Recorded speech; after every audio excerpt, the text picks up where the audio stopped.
Please be seated.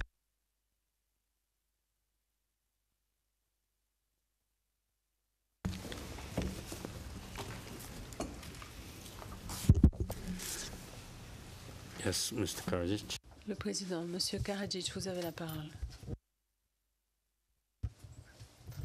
Monsieur Karadzic, je vous remercie, Excellence.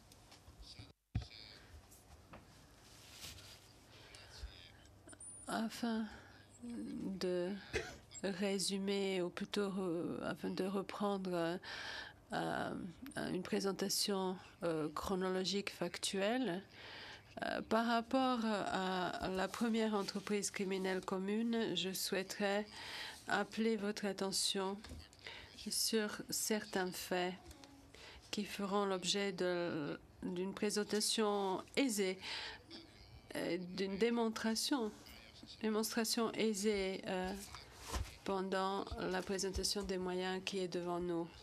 Et je n'aurai aucune difficulté à démontrer ces points. Prenons pour commencer l'expulsion forcée des Croates et des musulmans de Bosnie. Cela n'a jamais fait partie de nos intentions et encore moins a-t-on élaboré de projet afin d'y parvenir. Depuis 2 jours, j'ai énuméré toute une série de propositions formulées par la partie serbe, des propositions soit émanant des Serbes, soit ayant été acceptées par les Serbes et qui excluent l'existence de toute entreprise criminelle commune et en particulier toute expulsion éventuelle de Croates ou de musulmans de la Republika Srpska. Nous avons toujours affirmé que nous prônions une vie commune avec les Croates et les musulmans. Nous les avons priés de rester au sein de la Yougoslavie, mais nous ne pouvions pas accepter un régime islamiste en Bosnie pour nous.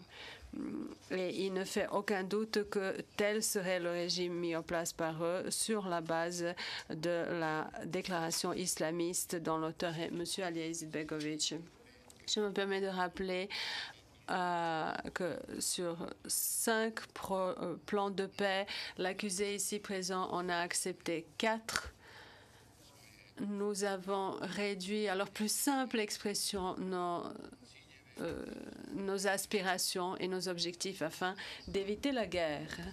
Permettez-moi à présent de rappeler un fait qui lui aussi est gravé dans le marbre. Il ne s'est pas produit qu'une conférence sur la Bosnie-Herzégovine ne soit pas en cours, en moins depuis le février 1992. Voyons que fait la partie musulmane, que fait la partie serbe. La partie serbe négocie de bonne foi. Elle propose des mesures de protection, des mesures de réserve si jamais les négociations ne devaient pas aboutir. Le procureur estime que nous n'avions pas le droit d'avoir ces mesures de précaution.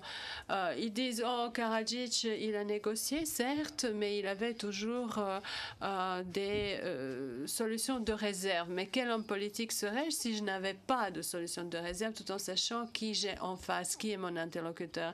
Mais mes options de réserve n'étaient pas ma priorité. La priorité, c'était bien les dispositions envisagées dans le cadre des négociations. À l'inverse, à l'opposé, c'est de mauvaise foi que les musulmans ont négocié. Et d'ailleurs, les traces de cette attitude restent.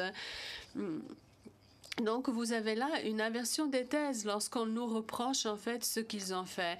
Et Dieu seul nous a sauvés dans cette situation pendant que nous étions les seuls à agir de bonne foi et nous a permis d'avoir quelques solutions de réserve pour parer au plus pressé si jamais les négociations n'aboutissaient pas. Voyons maintenant un petit peu l'exemple de ce qui s'est produit dans les différentes municipalités. Les négociations portant transformation des municipalités ont été entamées dans 2 ou 3 municipalités, dans une avec les Croates, dans d'autres avec les musulmans. Et à partir du moment où l'accusation affirme qu'à partir du moment où ils ont pris le contrôle dans une municipalité, de qui a-t-on pris le contrôle? De nous-mêmes, puisque nous étions majoritaires. Bon, de toute façon, je pense que c'est le paragraphe 105 du mémoire préalable. Cela m'est resté en mémoire. Ils disent ils se mettaient à licencier les musulmans employés dans la police, etc. Mais en fait, qu'en est-il de la réalité des choses? Vous avez les municipalités serbes de Sanski Most, de Ključ, de Prijedor, etc., etc. Mais pour Bijeljina, il n'est pas dit que c'est une municipalité serbe, ou Banja Luka, ou Palais encore. Pourquoi? Parce que les conditions ne sont pas réunies pour que ce soit une municipalité musulmane. Donc, à partir du moment où une municipalité est qualifiée de serbe, il y a un accord, à savoir, il y aura la création également d'une municipalité musulmane. Donc, les policiers musulmans se rendront au travail dans le poste de police musulman. Et les Serbes au poste de police serbe. Là, on nous dit les Serbes ont licencié. Non, ils n'ont licencié personne. Mais pourquoi les musulmans n'ont-ils pas été licenciés de Bijeljina, de Gradiška, de Banja Luka, ou que ce soit ailleurs où il n'y avait pas de municipalité serbe? Et je ne parle pas seulement de policiers, je parle de toutes les autres institutions. Donc, les institutions qui existent dans la structure municipale. Donc, à chaque fois qu'il y a eu cela, il y a eu des négociations et des accords pour que chacun se dote de son institution. Et vous verrez, à partir du moment où il y a municipalité serbe, le service est scindé en 2 et la municipalité en 2. Mais à partir du moment où il n'y a pas de municipalité serbe, que ce soit Banja Luka ou Bijeljina, ou qui a-t-on licencié? Vous verrez un musulman de Bijeljina qui a travaillé dans la police et jamais personne ne lui a fait de tort. Il n'a pas été tué. Il y a eu des morts, bien entendu, du côté musulman, du côté serbe de Bijeljina, mais du côté des musulmans, les seuls morts sont ceux qui se sont emparés d'un fusil. Vous avez vu la lettre de Rabia Šubić qui s'adresse à Izetbegović et elle l'invite à traduire dans les faits les accords passés à Vlasenica et à Bratunac entre les musulmans et les Serbes, à étendre cela sur la totalité du territoire en disant qu'ils ne se gêneront pas, ils ne feront pas de mal les uns aux autres. Donc, ce sont des accords qui ont cherché à préserver la paix et qui excluait tout déplacement de population. Mais le SDA y a mis fin brutalement sans hésiter de recourir à la violence. Et dès le 12 avril, en fait, ils ont lancé un appel à la mobilisation. Le SDA donc lance cet appel le 12 avril et à partir de ce moment-là, toute la population apte à combattre se mobilise. C'est une mobilisation générale, donc de 16 à 65 ans. Et on la décrète dès le 4 avril. Donc, d'après leurs affirmations, d'après leurs documents, plus de 75% de ces effectifs n'ont pas d'uniforme pendant toute la première année de la guerre. Et lorsque quelqu'un a péri en civil, cela ne veut pas dire qu'il était civil. Les musulmans n'avaient pas d'uniforme, n'ont pas fait leur service. Pendant toute une année qui a précédé, ils ont saboté le service et c'est la raison pour laquelle ils ont fait la guerre en civil. Lorsqu'ils l'emportent, ils fêtent la victoire. Et leurs alliés fêtent avec eux, mais quand ils perdent quelque part, ils se plaignent d'être victimes de l'agression. À Kotor-Varoš, à Sanski Most, à Ključ, vous avez la population serbe comme musulmane du cru. Et vous verrez ici un témoin originaire de Prijedor. l'avocat dans l'affaire Kovacevic lui a posé une question où il lui a demandé « Mais comment est-ce que vous avez osé ?» Enfin, ils étaient mieux organisés, une armée mieux structurée. « Mais comment avez-vous osé faire face à une telle armée ?» Et puis le témoin répond « Mais je n'avais pas le choix. C'est l'ordre que j'ai reçu de Sarajevo. » Et là, vous verrez plusieurs modus operandi. Donc, à Sarajevo, l'interprète se corrige. Vous aurez Visegrad et Zvornik. Visegrad ne fait pas partie de mon acte d'accusation. Pendant plus d'une année, vous avez une terreur qui s'exerce contre les Serbes, des viols de jeunes filles. Et puis, vous avez aussi le procès qui est intenté à Ivan Andrić, le prix Nobel. Ivan Andrić, qui est un catholique, mais ça n'empêche pas d'être serbe. Son monument est vandalisé en 1991. Et vous savez que les Serbes fêtent leur fête religieuse. Vous avez un Serbe qui invite deux amis musulmans pour sa fête. Et à la fin de cette cérémonie, les Serbes se font tuer parce qu'ils faites quelque chose qui n'est pas acceptable dans un milieu musulman. Et puis, vous avez, pendant toute l'année 1991,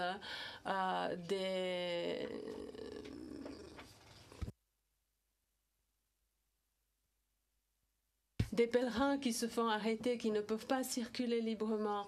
Et vous avez des musulmans qui empêchent la JNA d'agir partout où ils le souhaitent, à Zvornik, à Karakaj, dans toutes les parties serbes de la municipalité. On nous dit que c'est nous qui contrôlions cette partie-là. Non, à Zvornik, nous contrôlions surtout les parties serbes. Mais si vous pensez à tout le reste, eh bien, vous verrez que la municipalité n'a pas une majorité musulmane.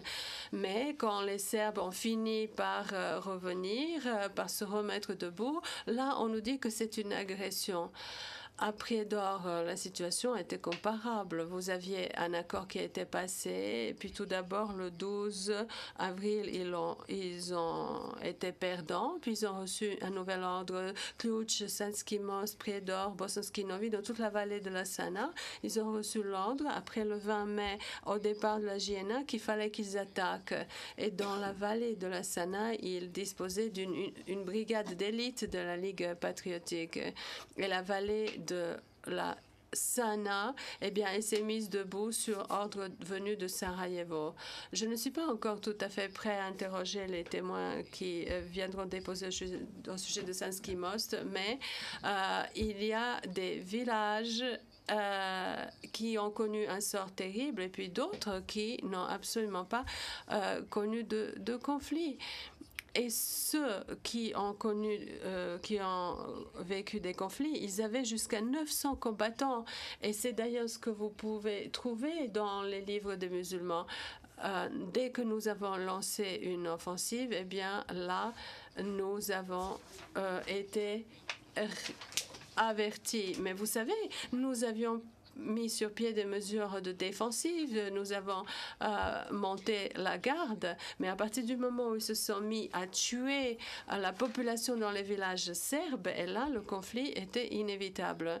Donc, vous avez la terreur, en fait, qui est mise en place, les Serbes qui s'enfuient, et puis après, ils reviennent et ils protègent leur foyer et parfois ils remportent la victoire dans une partie de la ville ou dans toute la ville. Ou une autre solution, c'était de procéder à une division, un dédoublement des municipalités, mais eux, ils ne tenaient pas parole et à partir, soit on perdait, soit on l'emportait. Mais si on l'emportait, on nous accuse. À Sanski Most, alors que les Serbes le contrôlaient, eh bien, vous aviez 12 000 musulmans qui sont restés. Šušnjar est un mont où 5300 Serbes ont été tués en l'espace d'une seule journée. Mais comment est-ce qu'on peut accepter de vivre sans mesure de précaution à partir du moment où vous avez été témoin d'un tel cas? Ça, c'est un exemple tristement célèbre de ces 5300 victimes. Comment cela se fait que des milliers de musulmans vivent sans être inquiétés? Vous en avez quelques centaines qui sont à Maniacha parce que ceux-là ont combattu. Prenez le cas de Prijedor, par exemple. Les autorités ont diffusé une annonce le 23 mai quand ils ont décidé de lancer une attaque. Eh bien, ils ont tiré sur un véhicule. Il y avait 4 Serbes, 2 Croates. Il y a eu des blessés, donc grièvement blessés ou blessés légers dans ce véhicule. Et lorsqu'ils disent qu'ils ont été attaqués, c'est vraiment ridicule comme explication. Vous verrez cela. Alors, les autorités, que font-elles? Les musulmans vont lancer une attaque sur Prijedor et c'est ce qu'ils font.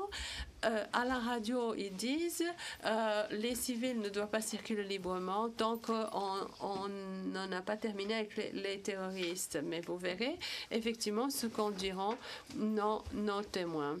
Omarska et Karaterm, ce ne sont pas des camps, ce sont des centres d'enquête, des instances régulières de l'État. Le procureur, il a à sa disposition, qui ne m'a pas communiqué, 3000 documents qui gardent la trace des enquêtes menées à Karaterm et à Omarska. 1500 de détenus, de capturés en 2 jours. Vous aurez les interceptions croates. Et vous aurez la capture massive de combattants, de civils qui se sont ingérés mais qui n'ont pas fait la guerre. Omarska et Karaterm. 41% d'entre eux n'ont pas pris part au combat et on les a libérés. Et ils se retrouvent à Tornopolje par la suite. Là, ils sont en sécurité parce qu'on n'avait pas suffisamment de policiers pour garder toutes les maisons individuelles. Et à Tornopolje, on a pu en avoir suffisamment pour assurer la sécurité. D'ailleurs, c'est ce qu'ils affirment dans le documentaire. Donc, 41% de captures et de détenus à Omarska et à Karaterm ont été relâchés après une première enquête. Donc, eux, ils sont musulmans au même titre que les autres. Pour ceux qui ont été jugés d'être des combattants, les 59%, eh bien, ils ont été détenus, tandis que les 41, on les a relâchés, les 41%. Alors, premièrement, j'exige que le procureur me remette ces 3000 documents d'enquête et d'autre part, qu'on examine un petit peu la manière dont on a procédé pour mener à bien ces enquêtes. Ce sont des instances officielles de l'État. Ce n'est pas une justice partiale d'un parti politique. Et d'ailleurs, voyons comment cela se fait que sur 1500 personnes qui ont été capturées, que 41% aient été relâchés par la suite. Cela démontre que l'argument de l'accusation ne tient pas la route, à savoir que l'on a gardé en détention les personnes qui n'avaient aucune responsabilité aux événements.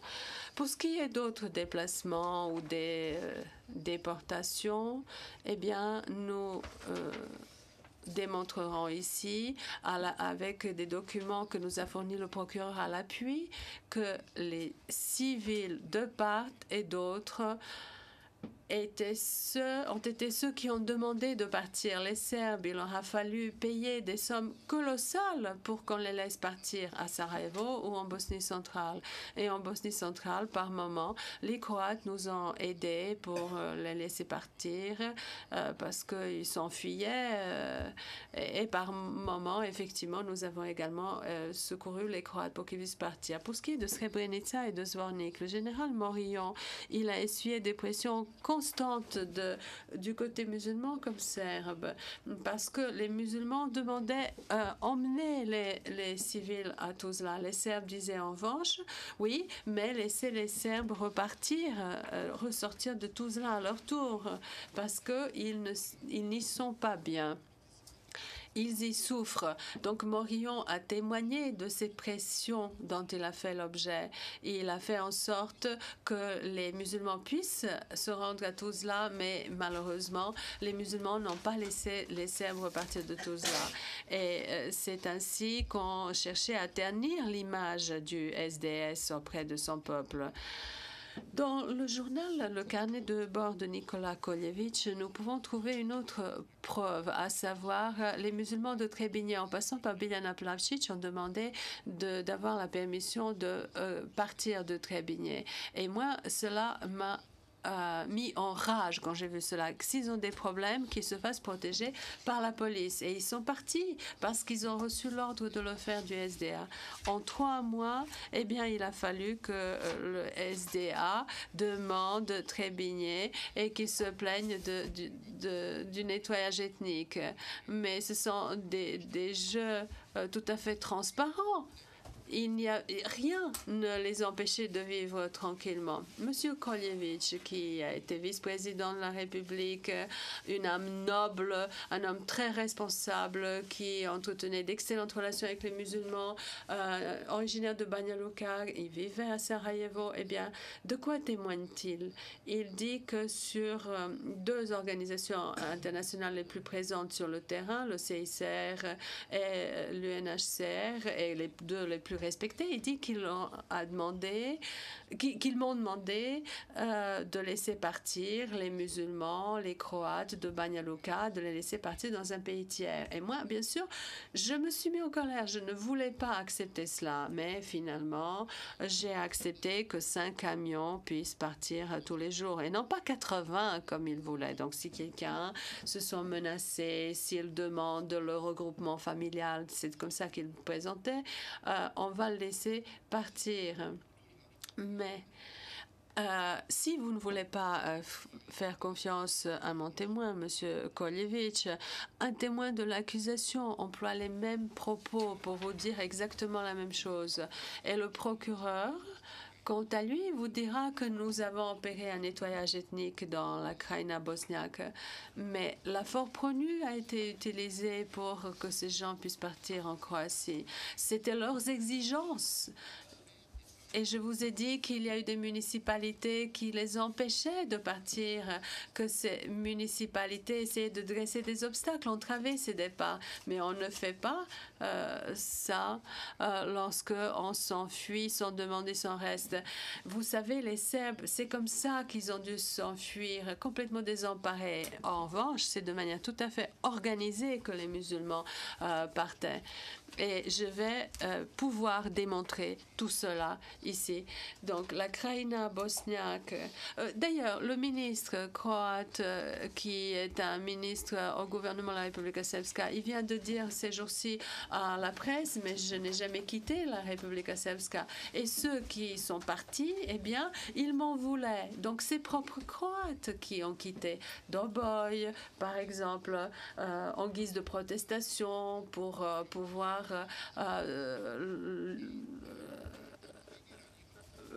s'en vanter par la suite, eh bien, ils sont partis. Or, ils nient le fait qu'il lui aurait été impossible de cohabiter avec les Serbes. Voilà, donc nous allons contester cela et j'espère pouvoir démontrer que les affirmations de l'accusation ne sont pas valables. Nous allons démontrer que parmi les musulmans qui n'ont pas combattu, aucun n'a connu de problème. Et vous verrez qui sont ceux qui se sont retrouvés dans les prisons. C'était des extrémistes. Et en règle générale, c'était des extrémistes.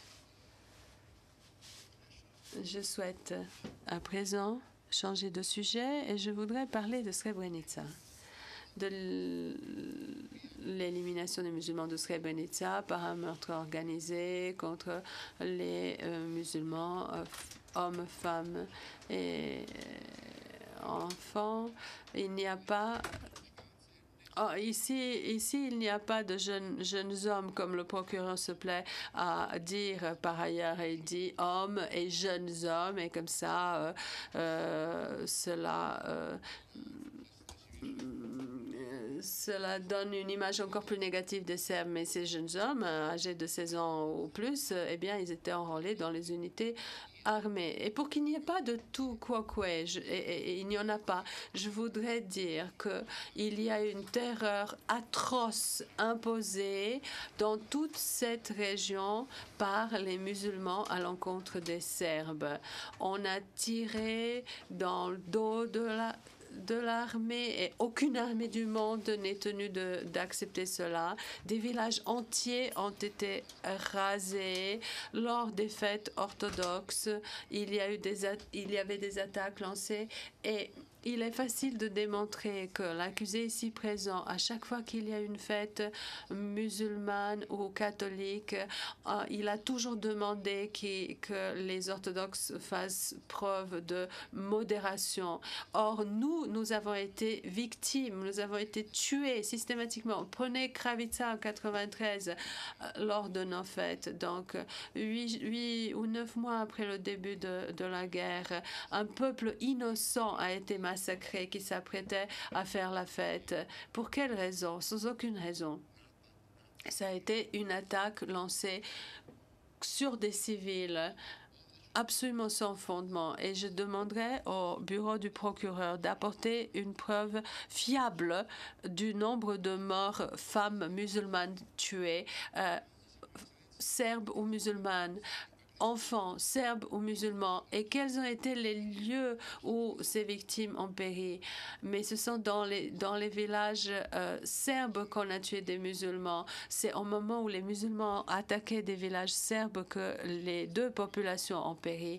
Et on verra sans aucun doute possible qui s'est livré à quels actes pendant cette guerre. Et avant de parler plus précisément de Srebrenica, je voudrais parler des directives 4 et 7. Je ne voudrais pas du tout rentrer maintenant dans la question de ma signature sur ces deux directives. Mais quelle est la substance de la phrase prononcée par le général Mladic lorsqu'il dit que ils doivent quitter la population qu'ils doivent quitter la zone avec la population. Mais de quoi s'agit-il? La population veut partir. Donc, le 3 novembre, à Kotor Varosh, les musulmans se soulèvent et ils demandent qu'on laisse partir leur population. Moi, je l'approuve et Mladic, qui ne sait pas ce que j'ai décidé, il dit non, non, non, non, ils ne peuvent pas laisser partir les civils et pour qu'eux restent à combattre en profondeur de notre territoire. 2 semaines plus tard, Mladic a émis la directive numéro 4 qui concerne la Bosnie orientale et dit la même chose, à savoir qu'ils doivent partir avec les civils ou alors ils peuvent abandonner leurs armes et rester vivre en qualité de civils sur place. On a un problème avec le compte-rendu d'audience?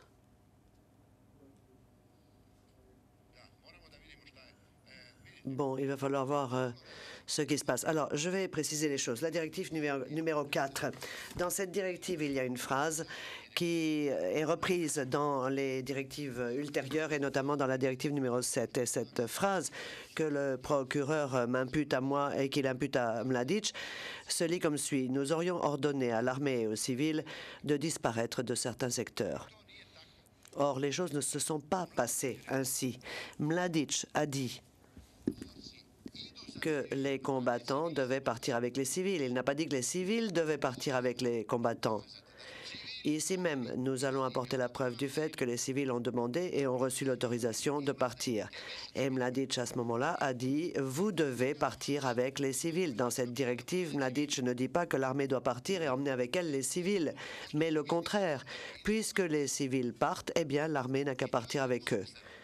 Donc, 2 semaines avant la directive numéro 4, nous avons vécu cet incident de Kotor-Varosh qui se transforme en modèle pour le comportement serbe. Si les civils veulent partir, ils peuvent partir, mais vous ne restez pas ici sans les civils pour nous tirer dans le dos. Partez vous aussi avec les civils. Le sens même des directives 4 et 7 consiste à autoriser les civils qui veulent partir à partir. En Bosnie orientale, avec Morillon, et à Kotor-Varosh, avec les présidences de guerre des municipalités, les civils ne cessaient de demander de partir. Donc, lui, Mladic, il dit oui, les civils peuvent partir, partez donc, mais l'armée, excusez-nous, pourquoi est-ce que les soldats resteraient sur place alors que et pourraient continuer à nous tuer pendant que les civils traversent tout le pays? Voilà le fondement même de la directive numéro 4 et de la directive numéro 7, qui est interprété ici par le bureau du procureur comme étant à la base de la condamnation et de l'exécution d'un certain nombre de personnes. Ce n'est pas du tout le cas. La base de tout, ce n'était pas la volonté de l'armée de partir et le fait que les civils devaient l'accompagner, mais le contraire, à savoir que les civils voulaient partir. Et dans cette directive, il est indiqué que les civils doivent accompagner que l'armée, correction de l'interprète, doit accompagner les civils et ne pas rester sur place pour nous tirer dans le dos. Maintenant, je vais passer rapidement sur la période qui précède 1995. Srebrenica et Jepa sont décrétées zones protégées en 1993, après que moi-même j'ai mis un terme à l'avancée de l'armée serbe. Nous avons subi des attaques constantes dans la période précédente. Et il n'attaquait pas seulement l'armée, il tendait des embuscades et il leur est même arrivé de tuer les personnes civiles à bord d'un autobus. Donc il était impossible de tolérer cela plus longtemps. Les négociations ne menaient à rien. Ils recevaient leurs ordres de Sarajevo, ils provoquaient l'armée serbe partout où ils le pouvaient et les combats faisaient rage dans le secteur autour de Zvornik Kamenica, dans la direction de Srebrenica, combats qu'ils ont perdus. Nombre d'entre eux sont allés à Srebrenica, correction de l'interprète. Il y avait une propagande gigantesque au sujet de Tcherska et la même chose au sujet de Srebrenica. Des rivières de sang coulaient et les Serbes étaient censés égorger les gens. Le général Morillon a voulu entrer dans Tcherska pour voir de ses yeux ce qui s'y passait et il a rendu compte qu'il n'y avait aucun combat à Tcherska et encore moins de massacre. C'est la raison pour laquelle nous avons ordonné une enquête au sujet de Srebrenica, parce que la même propagande faisait rage au sujet de Tcherska. La même propagande que celle qui avait eu lieu à Tcherska a eu lieu 2 ans plus tard à Srebrenica. J'ai donc mis un terme à l'avance de notre armée vers Srebrenica et j'ai même ordonné de ne pas enquêter. Srebrenica a été déclarée zone protégée. Je voulais éviter tout acte de vengeance. Les zones qui n'étaient pas protégées sont restées au sein de notre territoire, entre Skalani, Ivica, etc. Mais pendant toute cette période, le secrétaire général des Nations Unies n'a pas considéré que Jepa et Srebrenica étaient des zones protégées. Il parlait de fortins, de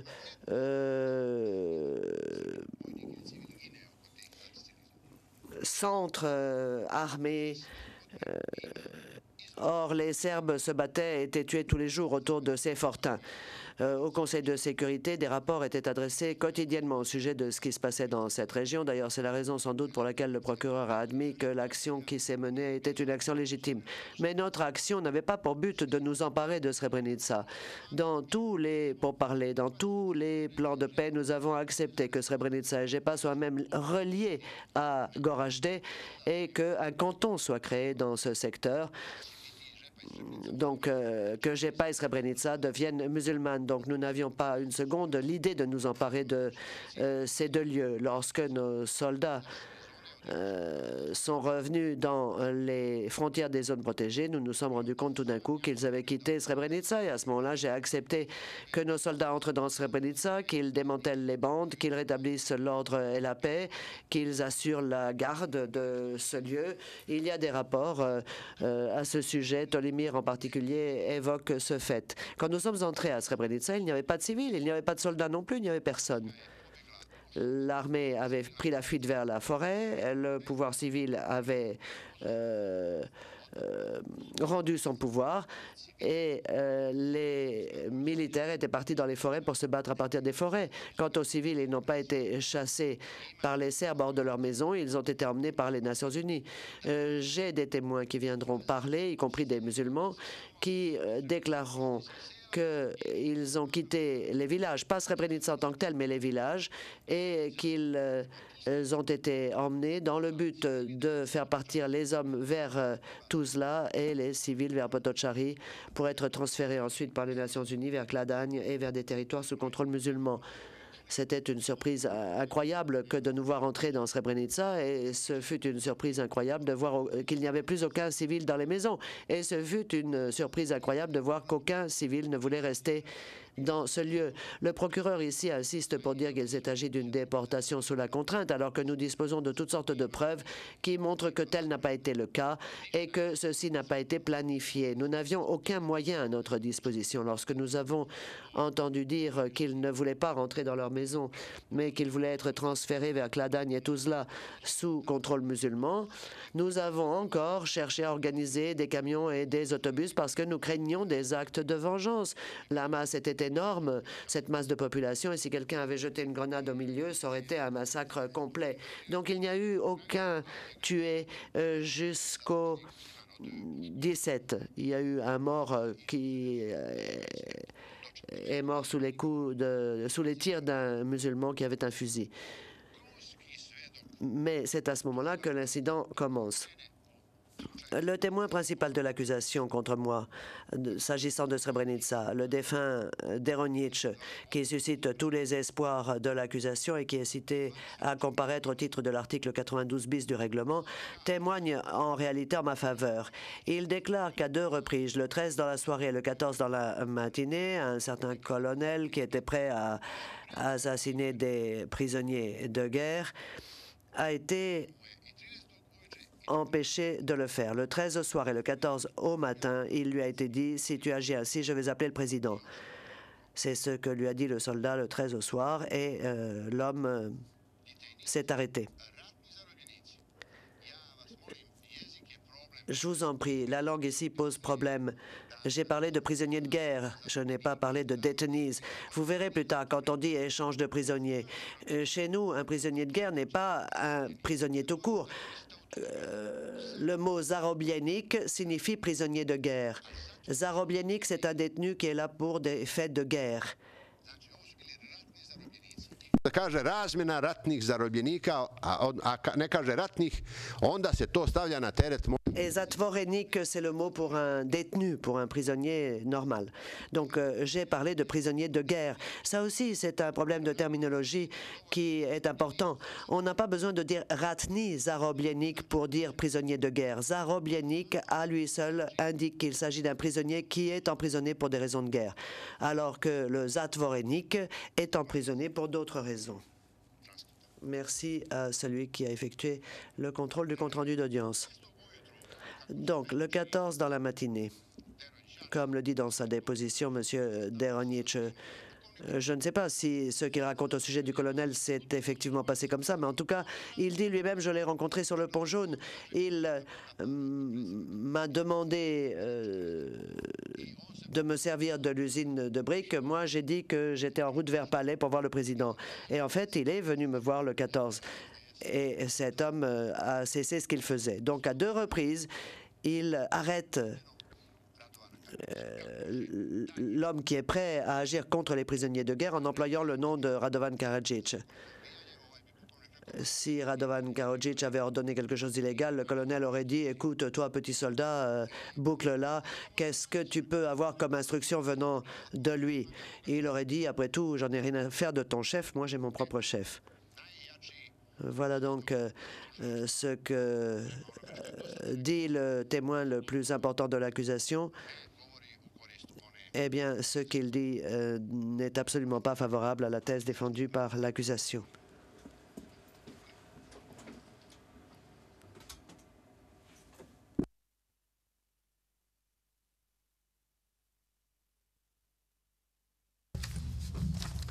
Deronic svedoči. Deronic dit également dans sa déposition que le 14, il m'aurait dit que certains officiers avaient l'intention de tuer des prisonniers de guerre et que je lui aurais répondu « Mais tous ces officiers sont fous ». Il dit dans sa déposition que lorsque Deronic m'a quitté, il a pris place dans sa voiture et il aurait dit « Je ne peux pas croire que le président ne sait rien de tout cela ». Voilà quelle est la thèse de l'accusation. Moi, je ne me souviens pas qu'il m'ait dit cela. S'il m'a dit cela, il est possible qu'il ait fait une allusion que je n'ai pas bien comprise, mais que j'aurais répondu que tous ces officiers étaient fous.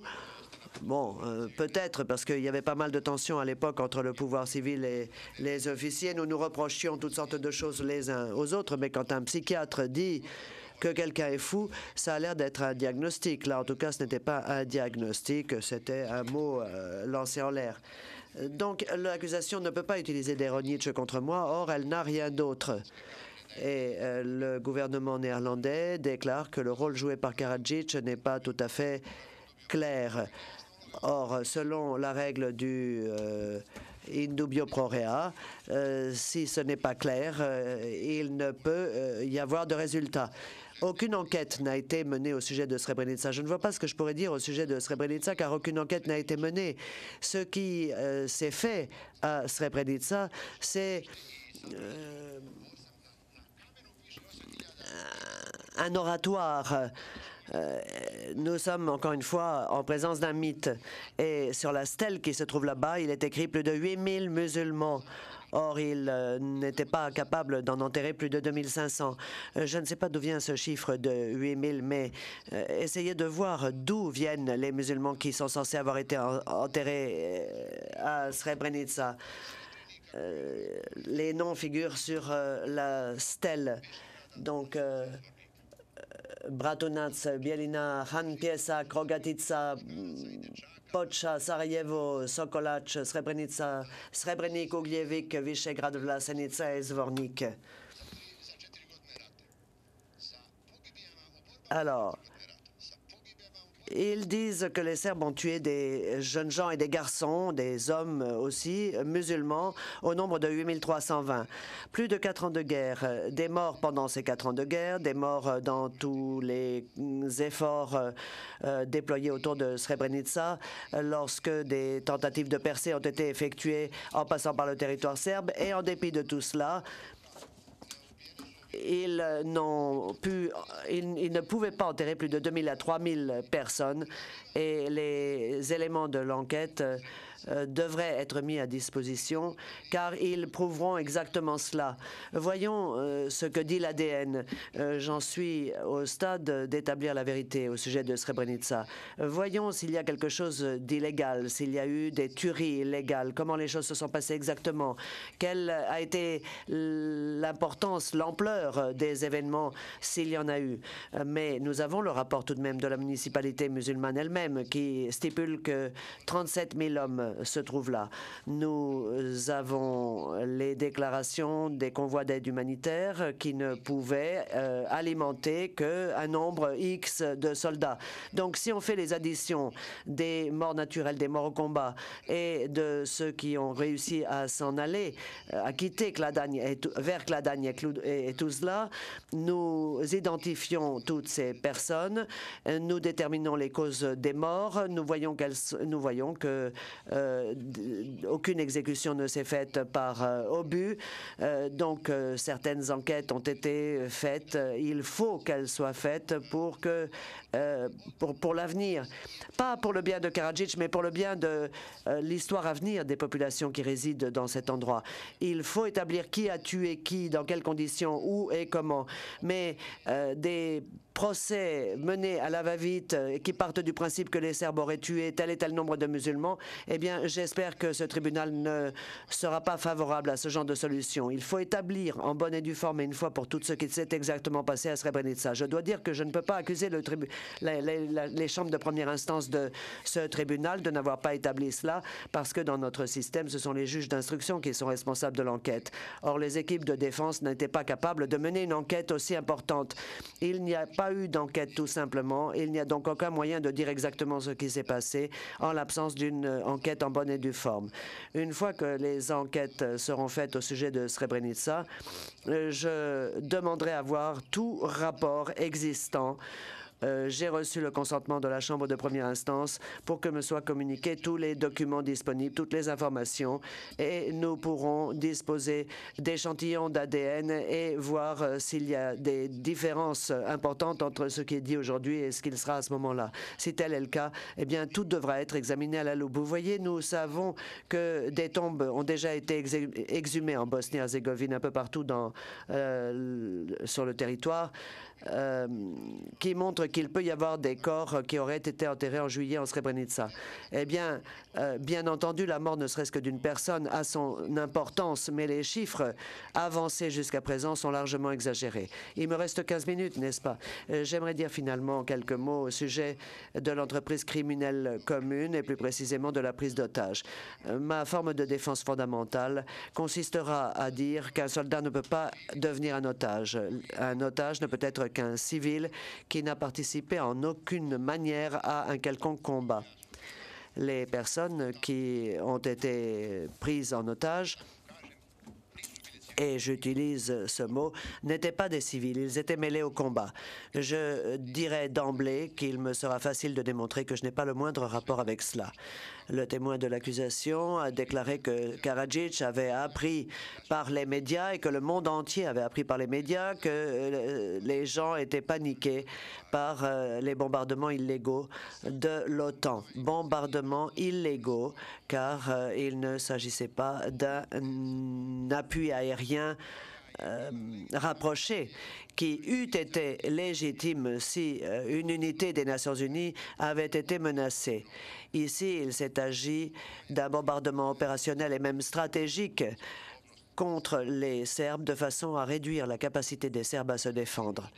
Les gens totalement paniqués, les civils, se sont saisis de ces personnes et les ont retenues à côté d'un pont de façon à éviter que le pont soit bombardé, car sinon, si le pont était bombardé, il n'aurait pas pu être évacué en raison de la présence du SDA.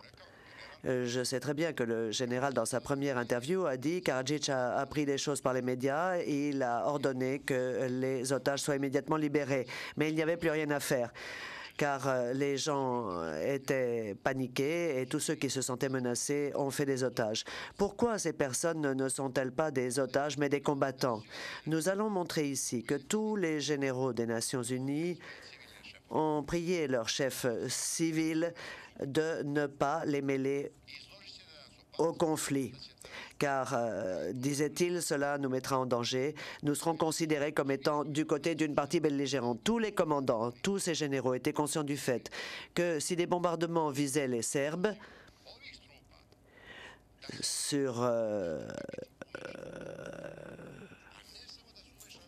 à l'initiative des troupes de l'OTAN, eh bien, les représentants sur place seraient en danger et seraient mêlés au combat. Et d'ailleurs, ce ne sont pas uniquement leurs commandants qui seraient mêlés au combat. Le général Rose nous a fourni nous a permis d'avoir une transcription complète de ce qu'il a dit à la radio, dans laquelle il déclare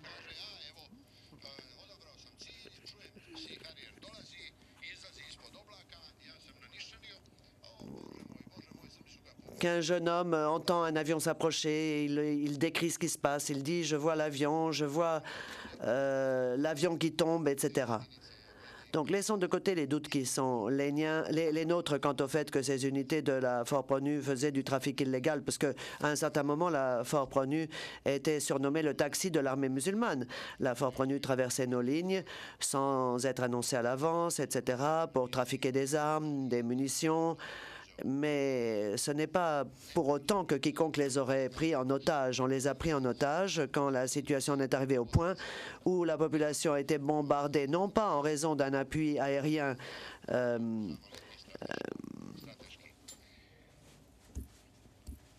rapproché, mais en raison de la défense d'un objectif stratégique.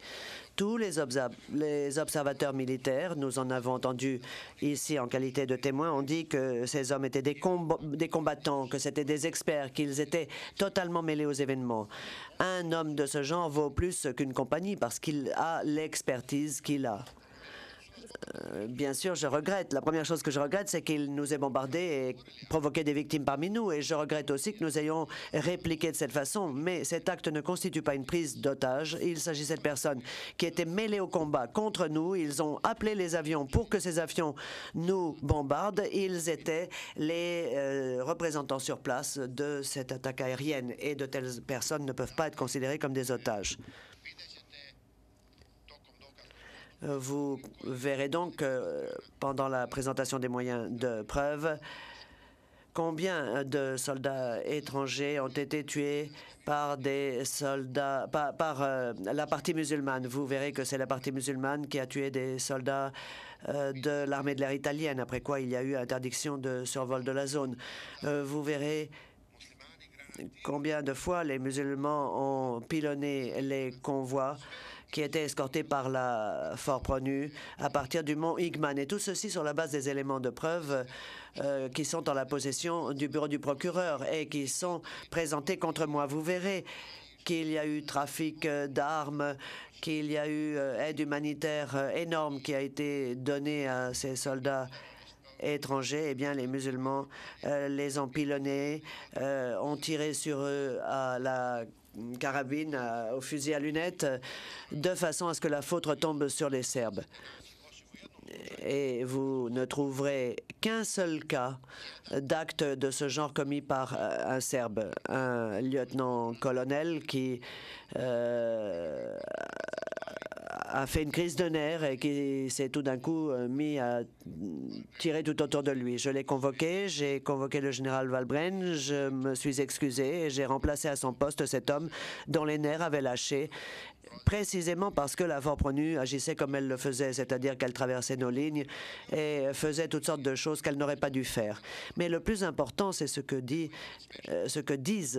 dit les commandants de la Fort Pronu. Ne nous mêlez pas à la guerre, parce que si vous bombardez les Serbes en dehors de tout appui rapproché aérien, eh bien, vous nous mêlerez au combat. Nous serons considérés comme étant une partie belligérante. À partir du moment où les bombardements ont commencé, ils sont devenus une partie belligérante. Je ne crois pas avoir grand-chose à ajouter, mais ce qui est le plus important, c'est que des soldats qui ont pris parti pour un camp participant à une guerre ne peut pas être considéré comme un otage, même s'il n'utilise qu'une arme au laser.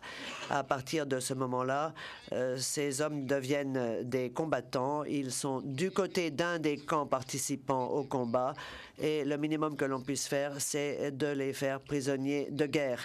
Bien entendu, il est regrettable que la chose qui s'est passée se soit passée, mais c'est un peuple au comble du malheur qui a réagi dans la panique. Je me rappelle les images qui ont été diffusées un peu partout dans le monde. Et à partir du moment où je l'ai appris et réagi, il n'y avait plus moyen de les remettre en liberté parce que les bombardements duraient toujours. Or, la population s'est rendue compte tout d'un coup que ce geste pouvait assurer leur salut.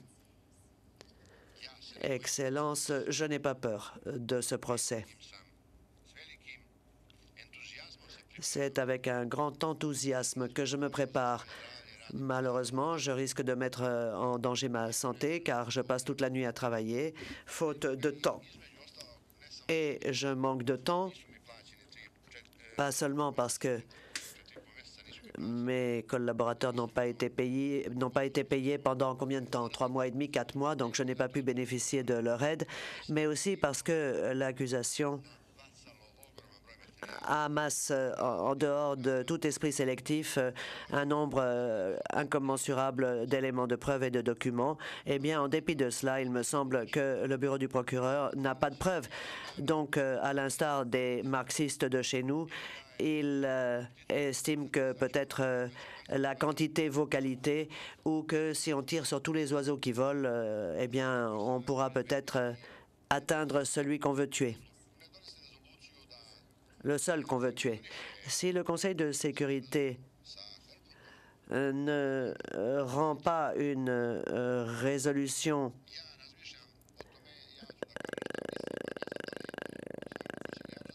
consistant à prendre en compte l'accord que j'ai conclu avec Holbrooke au sujet de mon immunité, Je suis toujours en train de réfléchir à la question. Je ne sais pas tout ce qu'il est possible de faire, mais j'y réfléchis. Je pense que ce serait une bonne chose si la Chambre de première instance restituait au bureau du procureur son acte d'accusation en lui demandant d'effacer de l'acte d'accusation tout ce qui est faux témoignage. Au moins, l'acte d'accusation pourrait être modifié. Son ampleur pourrait être réduite, car il est impossible d'avancer à titre d'élément de preuve uniquement de prétendues intentions de Karadzic. Ce sont d'ailleurs des mots qui ont été utilisés par des personnes responsables. Je suis un homme politique. Je pense que l'on ne peut juger que sur la base d'actes et pas d'intentions. Alors, si le bureau du procureur refuse de retirer son acte d'accusation, il peut au moins le réduire pour en isoler les actes qui peuvent effectivement m'être imputés. Et ce serait pour moi une bonne chose du point de vue du temps que cela me permettrait de gagner, car cela me permettrait de me préparer à un procès exemplaire qui pourrait être pris en exemple à l'avenir. Un procès exemplaire, ce serait bon pour la défense, mais aussi pour l'accusation, qui permettrait de réhabiliter le droit international, les procédures en cours et le tribunal pénal international. Dans un cas de ce genre, je pourrais m'engager jusqu'à la fin mai ou à la mi-juin, peut-être, ou même peut-être à la mi-mai, je pourrais m'engager à remettre la liste des faits qui font l'objet d'un accord de ma part, qui concerne des milliers d'actes différents, actes contre lesquels le bureau du procureur ne peut rien. Parce que, par exemple, on dit les Serbes ont fait ceci et cela à tel endroit. Or, dans cet endroit vivaient les Serbes. Et puis on dit les Serbes avaient le contrôle de Hadžići. Or, les Serbes n'avaient le contrôle que de tout petits hameaux en très petit nombre dans la municipalité de Hadžići. Ce sont des faits qui devraient être incontestés et qui pourraient faire l'objet d'un accord entre l'accusation et la défense. Je pourrais, disons, avant le 15 mai ou la fin du mois de mai, remettre la liste de tous ces faits qui libérerait la procédure principale de l'obligation d'examiner de très nombreux détails sans importance. De cette façon, le procès pourrait se réduire à 1 an, car il ne resterait qu'un nombre très limité de faits à prendre en compte, des faits sur lesquels nous pourrions nous concentrer tous ensemble dans ce prétoire. Excellence, voilà ce que j'avais à dire. Je pense que ce qui serait préférable, ce serait de prendre en compte l'accord conclu avec Holbrooke parce que cet accord a eu lieu, mais quelqu'un n'a pas respecté sa parole. Moi, j'ai respecté la mienne. Et si cet accord n'est pas pris en compte, eh bien, il serait bon que la Chambre demande au procureur de retirer, voire de modifier l'ampleur de l'acte d'accusation. Mais je pense qu'il faudrait ensuite réviser un certain nombre de procès qui ont donné lieu à condamnation de personnes innocentes. Et je montrerai que ces personnes étaient innocentes. Je le ferai en me fondant sur des faits.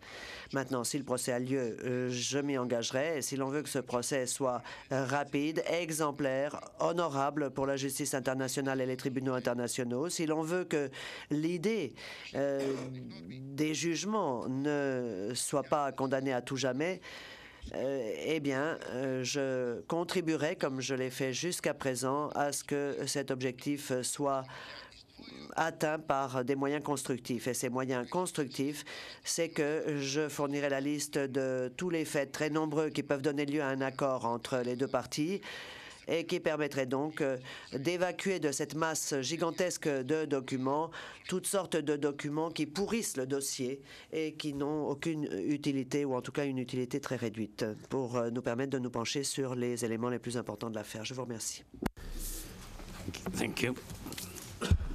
Le président, merci. Voici maintenant une ordonnance qui sera rendue oralement par la Chambre. Following the 12 changes. Suite à la décision de la Chambre de première instance concernant la décision concernant la motion de l'accusé pour l'ajournement du procès qui a été émis le 26 février 2010, l'accusé hier a fait une demande de certification d'appel ainsi que de suspension d'audience. L'accusation a répondu à cette demande hier en déclarant qu'il n'avait pas l'intention de s'opposer à l'octroi d'une certification d'appel de la part de la Chambre de première instance, mais par contre qu'elle s'opposerait à la suspension d'instance jusqu'à ce que la Chambre d'appel rende sa décision en la matière. Conformément à l'article 73B du règlement de procédure et de preuve, une chambre de première instance peut octroyer une certification d'appel si sa décision touche une question susceptible de compromettre sensiblement l'équité et la rapidité du procès ou son issue et que son règlement immédiat par la chambre d'appel pourrait concrètement faire progresser la procédure. Après avoir considéré les soumissions des parties, cette chambre de première instance pense que la question de l'état de préparation de l'accusé pour participer activement à son procès à ce stade dans les poursuites, qui est déterminée dans la décision de cette chambre de première instance sur la jour de Nantes, porte directement sur l'équité du procès et par conséquent le premier critère du test de certification en vertu de l'article 73B est rempli dans les circonstances actuelles. Étant donné qu'une résolution de cette question à tout stade ultérieur pourrait nécessiter, dans les circonstances précises de cette affaire, un nouveau procès, dans le cas où la décision de la Chambre de première instance aurait été ensuite considérée comme incorrecte, la Chambre de première instance est satisfaite du fait que le deuxième critère est rempli. Compte tenu du fait que les deux critères du test de certification sont remplis, la Chambre de première instance pense que c'est dans l'intérêt de la justice que la Chambre d'appel se connaisse de cette question et par conséquent certifie cet appel par la présente décision. La Chambre de première instance garde bien sûr à l'esprit qu'une suspension d'instance aurait des conséquences négatives sur les témoins qui sont déjà venus à La Haye pour comparaître cette semaine et la semaine prochaine. Cependant, si ces poursuites continuaient demain avec la comparution des témoins et que ensuite la Chambre d'appel rendait une décision contraire à celle de la Chambre de première instance, ces témoins devraient revenir à La Haye pour une troisième fois et devraient recomparaître comme tous les autres témoins qui seraient venus pour déposer entre la décision actuelle et la décision de la Chambre d'appel. Après avoir considéré cette question avec beaucoup de soin, la Chambre de première instance pense que c'est dans les intérêts de la justice que de surseoir à l'effet de la décision sur l'ajournement jusqu'à ce que la Chambre d'appel se connaisse de cette question. La Chambre de première instance regrette les inconvénients causés aux témoins qui se sont déjà rendus à La Haye ou qui sont en passe de se rendre à La Haye et est convaincue que cette Chambre d'appel va résoudre cette question rapidement de façon à ce que nous puissions faire comparaître les témoins aussi rapidement que possible. Cela signifie en clair que c'est dans l'intérêt de tous que les deux parties utilisent tout le temps disponible avant la décision de la Chambre d'appel pour continuer à préparer activement ce procès. Par conséquent, étant donné que les déclarations liminaires de M. Karadzic sont terminées, cette instance sera ajournée jusqu'à la décision de la Chambre d'appel. La séance est maintenant levée. All rise. Veuillez vous lever.